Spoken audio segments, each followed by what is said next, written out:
Perjalanan Adventures kali ini akan mengeksplorasi Gunung Patuha di Ciwidey, Jawa Barat. Perjalanan ke sini bisa ditempuh dengan menggunakan motor atau mobil selama kurang lebih 2 jam dari kota Bandung. Untuk bisa sampai ke gerbang awal, kalian bisa berhenti sebelum gapura masuk Ranca Bali atau tepat di depan Eco Park Curug Tilu. Sampai ke titik itu, kita bisa melakukan registrasi dengan membayar parkir motor 10.000 dan terdapat fasilitas ojek hingga ke Cipanganten sebesar 15.000 per orang. Ojek ini gak wajib, tapi jika kalian mau jalan itu panas banget dan rekomendasi sih naik ojek.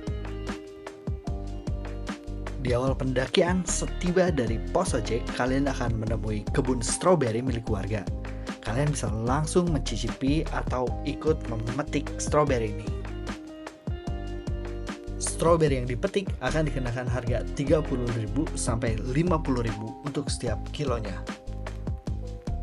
Stroberi di Ciwidey ini manis banget, gak ada asam-asamnya. Wajib banget buat kalian cobain ketika kalian mau mendaki ke Sunan Ibu. Cuaca di sore hari ini beneran semesta mendukung karena ada kabut-kabut yang bikin perjalanan kita makin menyenangkan. Di awal-awal pendakian kita bakal menemui tangga yang panjang banget. Trek datar hampir gak ada. Meskipun jalurnya relatif pendek, Patuha via Cipanganten ini benar-benar menantang dengan elevasi gennya yang terus naik. Hal ini bikin setiap langkah terasa lebih berat di awal pendakian. Masuk ke jalur berbatu yang cukup menantang, kita mulai menyusuri hutan yang semakin rimbun. Pohon-pohon pinus tinggi menjulang di sekitar kita menciptakan suasana yang sejuk dan teduh. Terlihat mudah, tapi nyatanya enggak banget, karena di awal pendakian kita udah disuguhi sama tanjakan-tanjakan yang lumayan menguras tenaga. Perlahan tapi pasti, kita terus mendaki hingga mencapai ketinggian 1856 mdpl. Suasana di sini benar-benar membawa kita jauh dari hiruk-pikuk kota, memberikan rasa tenang dan damai di setiap langkah. Kalian yang udah bosan lihat kawah putih dari trek utama, jalur Sunan Ibu ini juga bisa jadi alternatif paling menarik untuk lihat kawah putih dari sudut yang lain.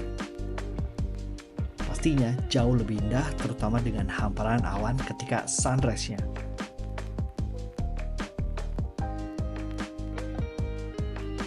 Meskipun treknya pendek, tetap aja kita nggak pernah boleh meremehkan alam. Kita perlu persiapan yang matang, fisik yang kuat, dan logistik yang cukup. Keselamatan perlu banget jadi tujuan utama.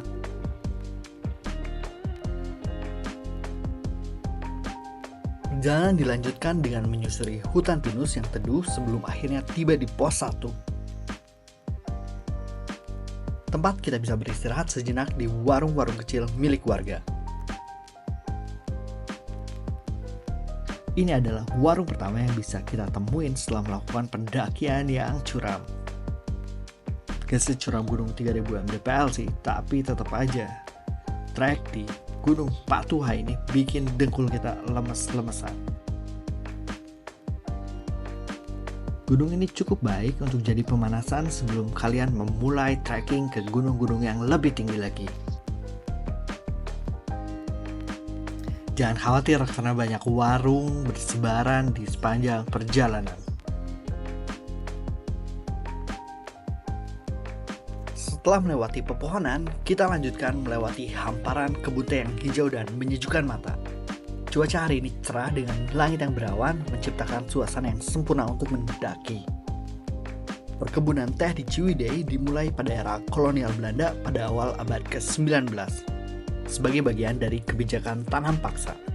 Dengan iklim sejuk dan tanah subur, wilayah ini berkembang menjadi pusat produksi teh berkualitas tinggi yang diekspor ke Eropa. Salah satu fakta menarik tentang perkebunan teh Ciwidey adalah beberapa tanaman teh di sini sudah berusia lebih dari 150 tahun. Teh-teh tua ini masih produktif hingga sekarang, menghasilkan daun teh dengan cita rasa yang kaya dan kompleks. Setelah menempuh perjalanan sekitar 3 km yang penuh tantangan dan keindahan alam, kita akhirnya tiba di pos registrasi. Di sini kalian akan diminta untuk membayar tiket masuk sebesar Rp28.000 dan jika kalian ingin camping, kalian harus membayar seharga Rp10.000. Dari pertigaan, kita ambil kiri buat menuju puncak Sunan Ibu. Kawah Putih Ciwidey memiliki cerita yang panjang, dimulai dari abad ke-10 ketika terjadi letusan dahsyat Gunung Patuha. Letusan ini begitu kuat sampai sekelompok burung yang terbang melewati kawasan ini jatuh mati secara misterius. Hal ini membuat penduduk setempat percaya bahwa tempat ini angker dan berbahaya. Pada tahun 1837, Junghun mengungkap misteri Kawah Putih dengan membuktikan bahwa aroma beleranglah yang menghalau burung-burung dari puncak Gunung Patuha.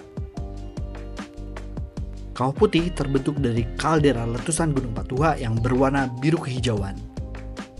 Warna ini tercipta dari reaksi larutan belerang dan mineral yang berada di dalam air kawah.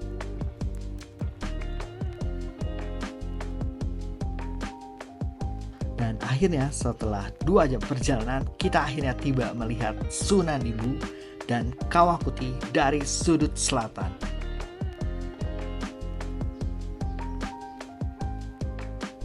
Reaksi-reaksi alam inilah yang membuat Kawah Putih ini super cantik meski dilihat dari sudut manapun. Reaksi kimia antar belerang inilah yang bisa membuat kawah terus berwarna putih. Belerang yang bereaksi dengan oksigen akan membentuk asam sulfat, dan asam sulfat inilah yang kemudian memberikan warna keputihan pada air kawah. Perubahan suhu udara yang dingin dan dispersi dari langit yang membiaskan cahaya sehingga menghasilkan warna biru yang khas, kemudian mempengaruhi partikel air dan membuatnya tampak lebih biru. Dan akhirnya setelah melintasi trek yang berat, pemandangan menakjubkan ini terlihat. Di ketinggian 2.200 meter di atas permukaan laut, Kawah Putih menyambut dengan keindahan yang magis.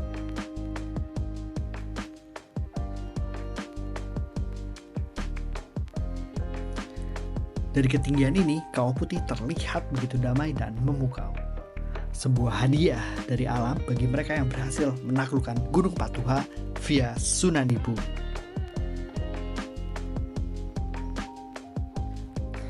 Di puncak inilah semua lelah terbayar.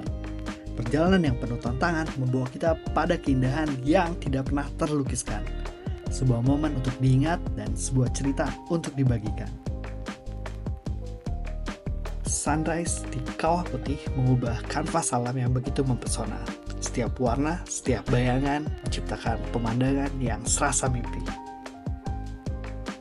Sampai jumpa di petualangan Adventures berikutnya. Gunung Patuha, terima kasih atas keindahan alam ini.